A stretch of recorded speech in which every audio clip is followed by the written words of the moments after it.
Salut tout le monde, c'est Simon. Je retrouve pour une petite vidéo. On va partir du coup sur les quarts de finale de l'Euro. L'Euro qui s'est clôturé, enfin les huitièmes de finale qui se sont clôturés aujourd'hui par un spectacle. Vraiment, c'était terrible. C'était vraiment super chouette.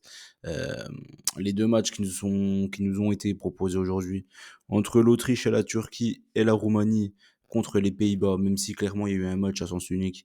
C'est du côté hollandais que ça s'est passé. Vraiment, ils ont marché sur la Roumanie, mais c'était vraiment un super match quand même. Ils auraient pu et même dû marquer beaucoup plus de buts que ça, les Hollandais. Ensuite, on a terminé tout ça par un Autriche-Turquie. Un Autriche-Turquie vraiment très très très plaisant, ou là aussi, avec un but aussi de la première minute de jeu. Donc forcément, ça a aussi engendré qu'il y avait plus de, enfin, il y a une équipe qui a dû forcément se découvrir, etc., qui était du coup l'Autriche. L'Autriche qui en seconde mi-temps aurait vraiment mérité mieux, je trouve, au moins l'égalisation. Après, il y a eu un arrêt phénoménal du goal de la Turquie à la 94e minute et à la dernière minute de jeu du temps réglementaire qui les a du coup envoyés en quart de finale. Donc du coup, la Turquie en quart de finale, c'est sympa parce que c'est une équipe ultra joueuse, même si voilà, ils ont quand même bien campé dans leur camp la deuxième mi-temps contre l'Autriche, mais bon, mine de rien, ils se donnent à fond, etc. Ils ont des supporters exceptionnels, donc ça donne vraiment des matchs super sympas à regarder, parce que les premiers quarts de finale, c'était quand même pas ça. On a eu un match extraordinaire, encore une fois, de l'Espagne aussi contre la Géorgie. L'Espagne qui est de loin la meilleure équipe de cet Euro, mais on sait très bien que c'est rarement la meilleure équipe qui gagne au final dans une compétition, donc il faut là encore se méfier. On avait commencé par un Suisse-Italie. J'essaie de les faire dans l'ordre quand même. Suisse-Italie, les Italiens, ils n'ont pas joué. Voilà, eux, ils ont cru qu'il y avait un match retour. Apparemment, ils n'ont pas compris que c'était une élimination directe. Ils attendent le match retour. Je pense qu'ils doivent penser qu'ils auront une revanche du côté de Rome ou de Milan, je ne sais pas. Mais dans tous les cas, ils sont pas venus jouer ce match-là. Les Suisses les ont explosés. C'est bien mérité qu'ils soient passés en 90 minutes. Après, sur la phase de groupe, on a quand même bien vu que la Suisse était quand même bien meilleure que l'Italie, mais cependant, là, on n'a pas compris. Spalletti, il a pété un câble. Il a vraiment changé toute l'équipe. Je sais pas trop compris pourquoi. Il avait tout jeté à la poubelle. Ok, c'était pas terrible non plus, mais contre l'Albanie, il y a eu quand même de bonnes choses, surtout en première mi-temps. Contre l'Espagne, ils se sont fait écraser, mais tout le monde se fait écraser contre l'Espagne. Mais là, clairement, il n'y a rien eu. Mais vraiment, il n'y a même plus de révolte. Il n'y a eu rien du tout, tout au long du match. Franchement, catastrophique. La Suisse, pas mal. Franchement, comme je l'ai dit depuis le début, c'était un de mes coups de cœur. Les Suisses, c'est vraiment pas mal. Très très bon. Granit Xhaka plus les joueurs de l'Atalanta, franchement, c'est monstrueux ce qu'ils font. C'est mérité et je suis bien content et j'espère vraiment de tout cœur qu'ils vont taper les Anglais. Après, l'Allemagne contre le Danemark. Bon, il y a eu 2-0 au score final, mais je trouve que ça valait vraiment pas ça sur le match. Je trouve que c'était quand même bien plus équilibré que ça. Il y a eu encore des faits d'arbitrage sur ce match-là quand même, qui ont quand même plutôt faussé la donne. Après, bon, c'est comme ça, le ballon, il est touché un peu de la main, donc il siffle main. Voilà, c'est comme ça. Il y a pas trop de, ils cherchent pas trop à comprendre les arbitres, hein. C'est comme ça, c'est factuel. Ils touchent le ballon de la main, donc il y a main et penalty. Après le hors-jeu, enfin, tout dépend de quand on prend la, la balle au début, quoi, la perte de ballon, enfin le moment où il le lance, etc. Ça joue à un millième de centimètre. Je trouve que c'est n'importe quoi parce que bon, au final, si il considère que la balle elle part une seconde, même pas une demi-seconde plus tôt, il est pas hors jeu. Donc comment ils peuvent le savoir exactement? J'y crois pas du tout à ces histoires-là. Je trouve que la VAR elle pourrit le football, mais ça ce n'est que mon avis. Les Anglais, franchement, ils ont fait une mauvaise performance contre les Slovaques, clairement. Les Slovaques auraient mérité de gagner, mais ils auraient dû mettre ce deuxième but en première mi-temps pour se mettre à l'abri. Enfin, en quart de finale, il n'y aura pas Guy, donc ça, je pense que ça peut la faire mal quand même aux Anglais. À voir. Après, on a eu un énormissime Bellingham, enfin, sur son but. Après, dans le match, il n'a pas été très bon. Et puis, on a eu encore une fois l'incroyable Prince Harry Kane, toujours présent lui aussi. L'Angleterre qui passe, franchement content par rapport aux bêtes, etc. Mais en soi, sur le match, c'est pas vraiment mérité. Après, l'Espagne, comme je l'ai dit, ils sont monstrueux. Nico Williams, quand on voit la différence de niveau de Nico Williams et de notre Kicks là, de l'équipe de France, on se demande c'est lequel qui est favori pour le ballon d'or, mais bon, c'est comme ça. L'équipe de France contre la Belgique, match catastrophique de l'équipe de France. Didier Deschamps est peut-être le seul Français ultra heureux à la fin de ce match-là. Nous, on a subi 90 minutes. Et heureusement, pour le bonheur de tout le monde, il y a eu cette frappe contrée, enfin ce centre contré, cette chose contrée, on ne sait pas trop, de Kolo Muani et ça a donné un but. Sinon, on avait le reprolongation, mais vraiment une purgeasse comme ça. Merci d'avoir mis fin à notre malheur, vraiment. Merci les Vertonghen d'avoir mis fin à notre malheur, parce que ce match-là était horrible. Terrible, terrible, terrible. C'était de loin le pire hein, des huitièmes de finale. Ils jouaient en marchant. Je sais pas comment on peut se satisfaire de ça, mais bon, c'est comme ça. Une bouillie de football, ils passent, ils sont en quart de finale et ils sont capables de le gagner. On a l'impression que ça leur tend les bras maintenant. Ils sont capables de faire des purges comme ça jusqu'à la fin. Impossible n'est pas des champs, comme on dit à la maison. Portugal, Slovénie, les Portugais ont été aussi plutôt décevants. Mais bon, les Slovènes, ils ont été plutôt solides, j'ai trouvé. Ils ont même eu des occasions de tuer le match, notamment Sesko qui loupe un face-à-face, mais le goal portugais a fait le nécessaire pendant les tirs au but. Cristiano a loupé le penalty, mais bon, il n'était pas si mal tiré, on va dire. Il était quand même pas loin du poteau. Après, il était un peu haut, il était plutôt à mi-hauteur. Son penalty lors des tirs au but était quand même bien mieux tiré. Mais bon, bref, c'est quand même un exploit de Black. Il n'y a pas grand chose à dire. Sauf que pour moi, encore une fois, Vitinha, je comprends pas pourquoi il sort. Bernardo Silva, pour moi, c'est un bon joueur. Bruno Fernandes, pour moi, il est comme Mbappé. Ça fait partie des deux plus gros surcotés, je trouve, dans le foot actuel. Je trouve qu'il sert à rien sur un terrain. Bruno Fernandes et rien d'autre. Il n'y a pas d'autres mots. Après, il peut me faire mentir sur un match, il n'y a pas de souci. Mais il fait un bon match tous les 10 matchs. Donc au bout d'un moment, c'est une merguez. Enfin, il mérite pas toutes les éloges qu'on lui donne, etc. Je suis vraiment pas fan de ce joueur-là. Après, les Pays-Bas, comme je l'ai dit, ont écrasé les Roumains. Reinders du bilan monstrueux, mais monstrueux. Dumfries, pareil, franchement, tout ce qu'il apporte sur son aile droite, c'est incroyable. Depay, encore une fois, ultra décevant, moi j'ai trouvé.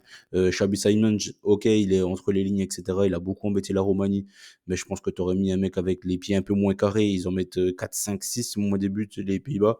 Gakpo, toujours pareil, monstrueux avec les Pays-Bas et nul avec Liverpool.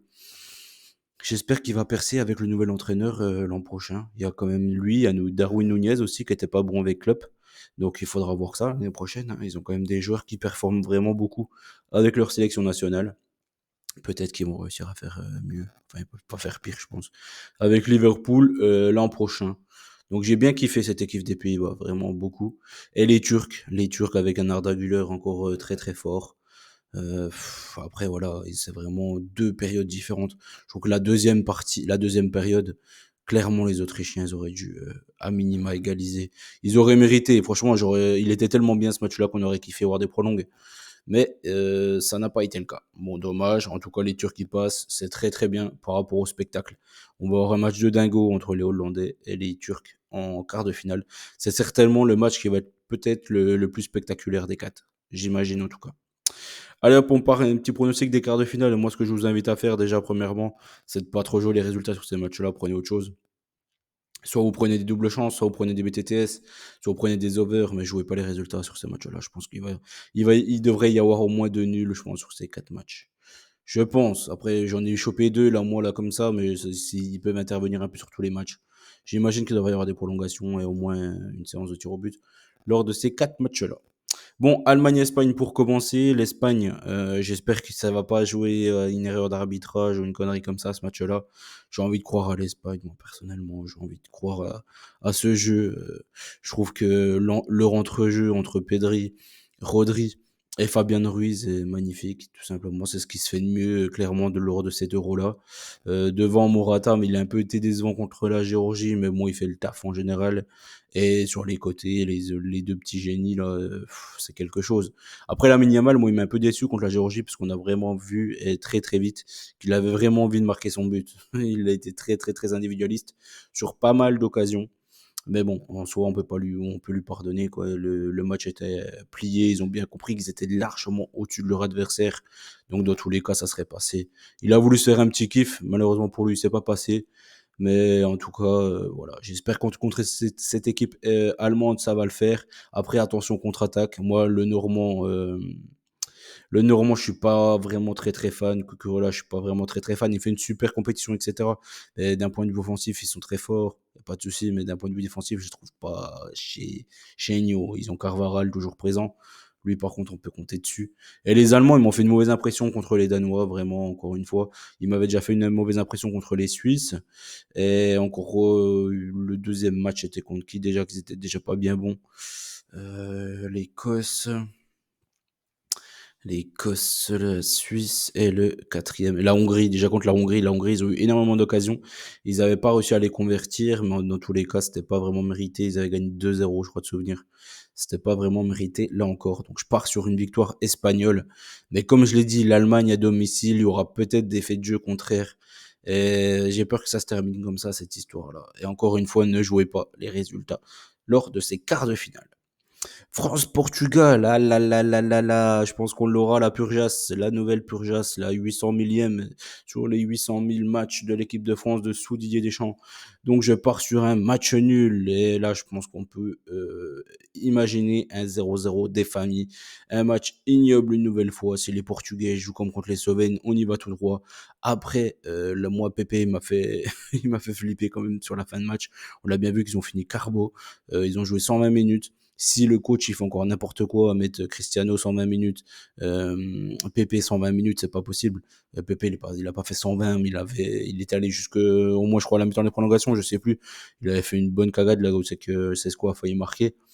Dans tous les cas, moi, ça me fait peur. Je pense que les Français, en contre-attaque, ils peuvent être très forts contre cette équipe portugaise et vraiment les mettre en danger. Surtout qu'on sait très bien que Cancelo, qui a fait un bon match d'ailleurs le match précédent, que Nuno Mendes aussi, qui a fait un bon match aussi. Ce sont pas des bons défenseurs, ce sont des bons attaquants, mais ce sont des très mauvais défenseurs. Koundé qui a fait un bon match, Saliba qui pour moi, je le dis et je le répète, je l'avais déjà dit cette saison, c'est le meilleur défenseur du monde à l'heure actuelle. Je pense que ça se joue entre lui et peut-être Rudiger. Mais moi, Rudiger, je suis pas non plus un très très très très grand fan. Je trouve que Saliba est vraiment trop fort, vraiment trop trop fort. Et c'est pour moi le meilleur joueur de cette équipe de France. Donc ça en dit long quand même sur cette équipe.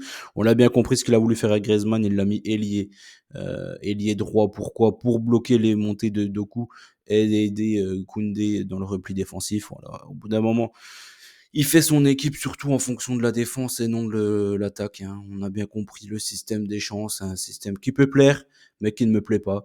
Et là, en quart, il n'y aura pas Rabiot, ça peut leur porter préjudice. Mais donc, logiquement, ils devraient remettre une défense. Chouameni, Koundé, et, enfin un milieu de terrain plutôt, et Griezmann, il va leur peut-être le recentrer, remettre Dembélé à droite. Ce qui pourrait être plus sympa, hein, sachant que Griezmann serait dans le cœur du jeu. Je l'espère en tout cas qu'il fasse ça, qu'il ne mette pas un comme Avinga ou je sais pas quoi, pour rester avec trois milieux def. Au bout d'un moment, il faut jouer au football. Ou sinon, vraiment, hein, je vous le dis, j'ai pas honte de le dire, moi, pour moi, je vais espérer qu'il se fasse éliminer parce que s'il gagne la compétition avec ce niveau de jeu, franchement, c'est juste dégueulasse et c'est anti-football. Donc, je n'ai pas envie de voir cette équipe de France aller plus loin et de subir encore un match tout aussi affreux que tout ce qui nous procure depuis X années.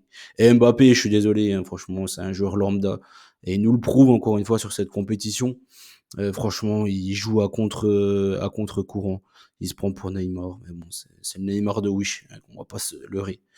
Angleterre contre Suisse. Maintenant, là, les Anglais m'ont fait une mauvaise impression. Il leur manquera Gueye, du coup, en défense centrale. Les Suisses, ils m'ont fait une super impression, mais c'est pareil. En fait, on a l'impression que toutes les équipes qui jouent pas au foot, donc la France et l'Angleterre, là, il reste que ça. Les Portugais, ils jouent pas trop, mais ils essayent quand même un peu plus. On va dire les Français et les Anglais, c'est les deux anti-football. On a l'impression que ça va être la finale, quoi. On a l'impression que ça va être ça, le truc dégueulasse. Vraiment, le truc dégueulasse ultime. Et j'espère qu'on aura un Espagne, enfin un Allemagne ou Espagne en finale contre soit la Suisse ou les Pays-Bas. Ça serait kiffant. Franchement, ce serait kiffant d'avoir une finale comme ça avec du football. Mais j'ai peur qu'on ait. Tu vois, le but de Bellingham à la dernière seconde, au bout d'un moment, on se dit que c'est peut-être écrit, quoi, que les Anglais vont peut-être réussir à faire quelque chose. Après, en finale, on connaît, hein, ils vont se vautrer comme toujours. Mais bon, contre les Suisses, ça va être compliqué, je pense. Moi, j'adore cette équipe suisse, comme je l'ai dit. Vargas, il est très très fort lors de cette compétition. Il y a qui? Il y a, Embolo là, j'ai pas trouvé non plus resplendissant sur ce match. Hem, il y a qui d'autre? Chaka, mais Chaka, franchement, je l'ai toujours dit que pour moi, il était très fort. Il était pour moi meilleur que Declan Rice. Je l'ai toujours dit, hein, que Arsenal ne s'est pas renforcé en perdant, Granit Xhaka. Je l'ai toujours dit et je le pense toujours. C'est peut-être un des joueurs les plus sous-cotés. Donc voilà. Après, il y a qui d'autre? Il y a qui d'autre? Il y a qui d'autre? La défense centrale, hein, bien évidemment, ils sont costauds aussi, avec Akanji notamment. Franchement, je pense qu'ils peuvent leur mener la vie dure quand même à ces Anglais-là. Je pars sur un nul là, encore une fois. Pays-Bas-Turquie. Pays-Bas-Turquie, les Pays-Bas, ils me font une fausse super impression. Le problème, c'est qu'il faut qu'ils concrétisent leurs occasions. Ils vont en avoir encore énormément contre les Turcs, hein, clairement. Les Turcs, ils concèdent trop d'occasions. Voilà, clairement. Puis en plus, même s'ils mènent, ils vont essayer de prendre en contre-attaque. Je pense que cette équipe du Pays-Bas a trop d'atouts offensifs et des latéraux ultra performants, mais vraiment ultra performants. C'est dur de faire. Je pense qu'ils ont les meilleurs latéraux du tournoi. Euh, oui, je pense que l'Espagne, Cucurella, Carvaral, ouais, ça va, c'est pas non plus transcendant. L'autre, c'est Mittelstadt et de l'autre côté, ben, pas Goretzka, Kimmich. Kimmich, c'est pas non plus transcendant. On a Nuna, Koundé, Hernandez, c'est bien sympa défensivement. Offensivement, ça apporte pas grand chose, même si Hernandez essaye. Les Portugais, quand c'est Nuno Mendes, ils sont bien gentils devant, ils savent pas défendre. Je pense que, ouais, je pense que clairement, c'est les meilleurs latéraux du tournoi. Sont pour les Hollandais avec Nathan Ake et de l'autre côté, ben, comme je l'ai dit, Dumfries qui est juste monstrueux sur cette compétition. J'espère qu'ils vont passer. Après, on connaît les Hollandais, ils nous ont vraiment habitués à se vautrer. Là, on s'y attend pas. Déjà, contre les Roumains, ils sont passés. Donc là, contre les Turcs, on va espérer qu'ils nous régalent encore une fois. Et j'espère qu'on va... Enfin, déjà, de sûr, celui-là, pour moi, ce sera le match le plus sympa à regarder. Deux équipes qui vont essayer de jouer. Les Turcs qui vont être portés par leur public, donc ils vont être obligés de se lâcher un peu. Mais là, ils vont être fatigués. Ils ont fini le match en PLS, hein, contre les Autrichiens. Donc, c'est ça, quoi. Les Pays-Bas, ils ont pu quand même... on va dire, on va pas dire se reposer, mais ils ont pas eu un match très très dur cet après-midi contre les Roumains, donc je pense que ça peut peut-être jouer dans une fin de match. Voilà, je pense que les Français vont réussir à s'en sortir contre les Portugais, comme je l'ai dit, mais je pense que ça sera après prolongation, certainement. Et après, je partirai sur, j'aimerais bien un N2 du côté de la Suisse. Ça me plairait que les Suisses soient récompensés de leur football. Et Allemagne-Espagne, franchement, pour moi, c'est pile ou face ça. Parce que je pense qu'il y a quand même beaucoup de choses, même si voilà, c'est l'équipe qui joue le mieux, c'est l'Espagne, mais ça peut vite tourner du côté de l'Allemagne, que ce soit l'arbitrage, le public, etc. La VAR, on connaît le topo maintenant. On a bien compris que ça joue à rien, en général, ça tourne à leur faveur. Donc voilà, attention, prenez votre pied en tout cas sur ces matchs-là. À mon avis, on devrait avoir trois plutôt bons. Enfin non, ouais. Allemagne, Espagne et Pays-Bas, Turquie, ça devrait être deux bons matchs de football. Donc prenez votre pied et je vous ferai une petite vidéo, j'espère, si j'ai le temps, demain matin pour la Copa América. Bon allez, ciao, bonne chance à tous. N'oubliez pas qu'on gagne, on perd ensemble. Et on se dit à très vite. Ciao l'équipe.